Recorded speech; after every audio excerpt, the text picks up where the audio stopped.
무심코 썼던 말이 누군가에겐 사이버 폭력? 이번 시간에는 사이버 폭력이 무엇인지 살펴보고 우리를 괴롭히는 SNS 따돌림에서 벗어나는 방법에 대해 배워보겠습니다. 사이버 폭력의 위험을 알아보고 친구를 배려하는 말과 행동을 해봅시다.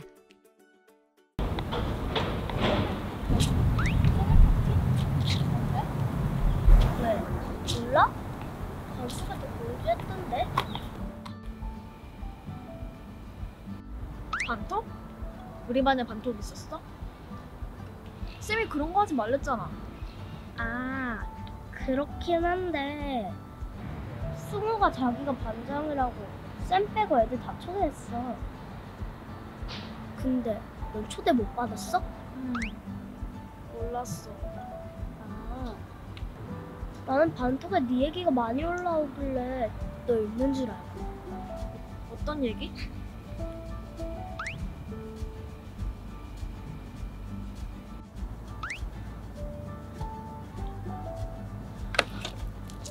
야, 김은진! 아, 이승우 얘 진짜 뭐야? 네 반톡 이러려고 만든 거였어?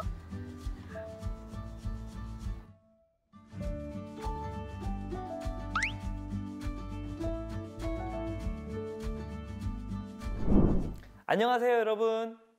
학교 안전을 함께 공부할 이한길 선생님입니다. 은진이가 울면서 가는 모습을 보니까 참 마음이 아픈데요. 여러분, 요즘 스마트폰을 쓰면서 친구들과 더 가깝고 빠르게 대화를 해서 편하긴 하지만 이처럼 일부 친구들을 괴롭히거나 따돌리는 일이 점점 많아지고 있다고 해요. 대체 어느 정도인지 함께 살펴볼까요?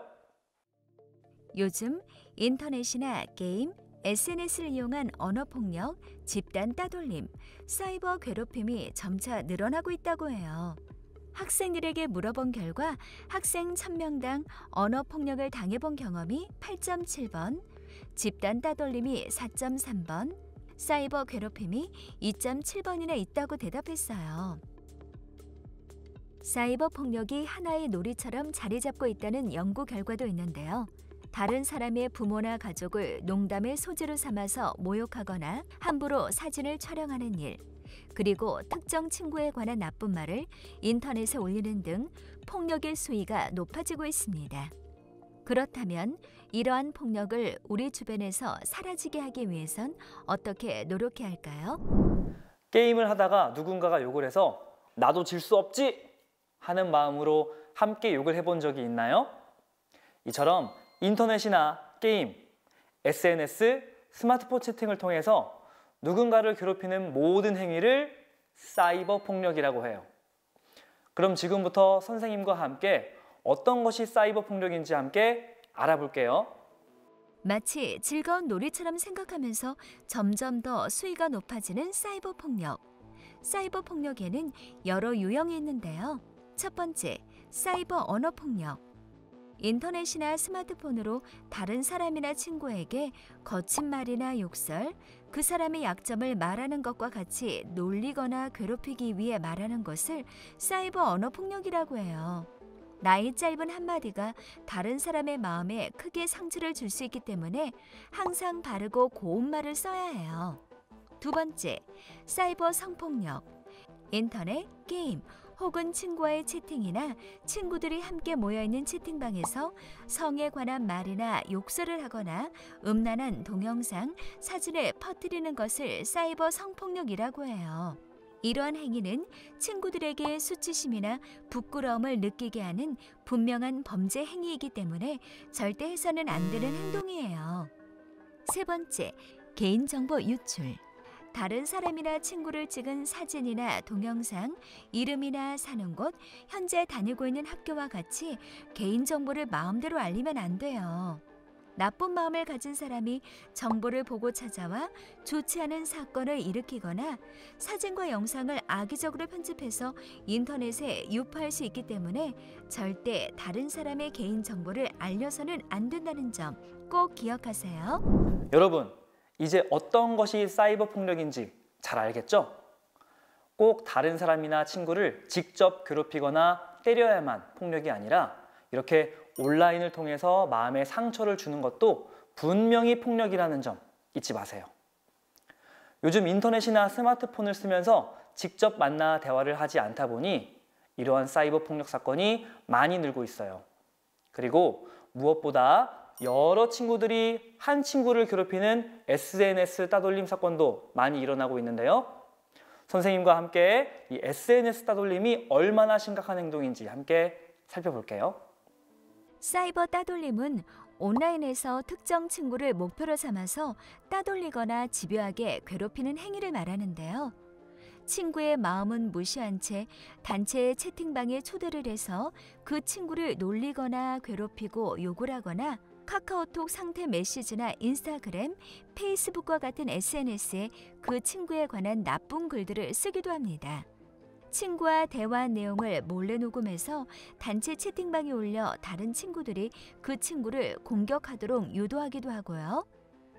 1대1로 대화하면서 거친 말과 욕을 하기도 합니다. 그런데 사이버 따돌림을 당하는 많은 친구들이 친구와의 관계가 깨지거나 자신을 괴롭히는 친구들에게 보복을 당할까 무서워서 신고를 하지 않는 경우가 많다고 해요. 그렇게 혼자 괴로움을 견디다 못해 극단적인 선택을 하는 안타까운 사고도 계속 일어나고 있습니다. 지금까지 사이버 폭력의 하나인 사이버 따돌림에 대해 알게 되었는데 기분이 어떤가요? 화가 나고 슬프죠? 맞아요. 사이버 폭력은 우리 친구들 주변에서 꼭 사라져야 해요. 그렇다면 사이버 폭력을 당했을 때 어떻게 대처해야 하는지 그 방법을 한번 살펴볼게요. 첫 번째, 대응하지 말고 반복될 경우 확실하게 거부하기. 처음에는 대응하지 말고 무시해야 해요. 그런데도 계속 반복적으로 괴롭힘을 당한다면 기분 나빠, 그만해. 이거 사이버 폭력이야 라고 말해서 확실하게 거부해야 해요. 그 다음 자신을 괴롭히는 친구들의 말에 대응하지 말고 차단을 하고 자리에서 벗어나야 해요. 두 번째, 주위에 피해 사실 알리기. 사이버 폭력이 반복되면 화면을 캡처하거나 녹음하는 등 어떤 괴롭힘을 당했는지 알 수 있도록 해주세요. 그 후에 부모님이나 선생님께 괴롭힘을 당한 사실을 알려야 해요. 세 번째, 괴롭힘을 당하는 친구를 도와주기. 친구가 사이버 폭력으로 괴롭힘을 당하고 있는 것을 가만히 지켜보지 말고 함께 시간을 보내고 위로하면서 힘이 되어주세요. 사이버 폭력은 언젠가는 나도 괴롭힘을 당하는 피해자가 될 수 있다는 점을 항상 생각하면서 내 주변에 사이버 폭력이 일어나고 있다면 반드시 친구들과 함께 힘을 모아서 몰아내야 한다는 점 잊지 마세요. 여러분과 친구들 사이에 항상 사랑이 가득하길 바랄게요. 안녕! 함께 학습 퀴즈를 풀어보면서 오늘 배웠던 사이버 폭력에서 벗어나는 방법을 복습해 볼까요? 1번. 사이버 폭력에 해당하지 않는 것은?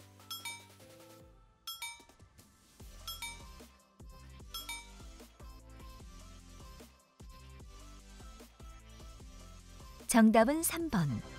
칭찬 댓글은 착한 행동이에요. 그런데 만약 친구의 글에 거친 말이나 욕설, 친구의 약점과 같이 괴롭히는 내용의 댓글을 다는 것은 사이버 폭력이에요. 댓글을 달 때에는 항상 상대방을 배려하는 마음이 필요해요. 2번. SNS 따돌림에서 벗어나기 위한 행동으로 적절하지 않은 것은?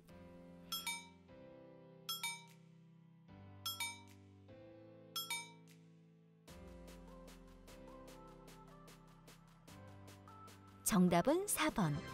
많은 친구들이 사이버 따돌림을 당할 때 친구 사이가 멀어질까 두려워 신고를 하지 않고 가만히 당하고 있다고 해요.